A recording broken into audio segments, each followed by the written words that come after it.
Hello বন্ধুরা, আজকেও আমি চলে এসেছি আমার নতুন বাড়িতে ঘুরতে। হঠাৎ দেখলাম পুকুরের মধ্যে যে নেট দেওয়া থাকে না, মানে যাতে না কোনো পাখি পক্ষী মাছ খেয়ে নেয় তার জন্য নেট দিয়ে ঘেরা থাকে।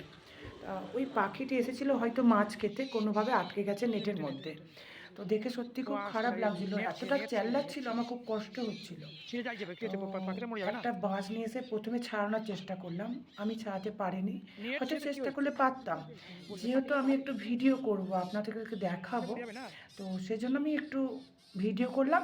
আর আমার মা বাঁশে বাঁশ দিয়ে আর কি, বাঁশের মধ্যে পেরেক পোঁতা আছে বাঁশের মাথায়, সে পেরেকের মাধ্যমে নেটগুলোকে কেটে কেটে আর কি পাখিটাকে কোনোভাবে বাঁচানোর চেষ্টা করলো বা বাঁচিয়েওছি আমরা।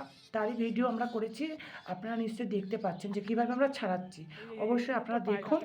শুধু এটুকুই বলবো যে আমি ভিডিও করার জন্য বা লোককে দেখানোর জন্য পশু পাখিদের ভালোবাসি না, এটা আমার ভালোবাসা সেই ছোট্ট থেকে।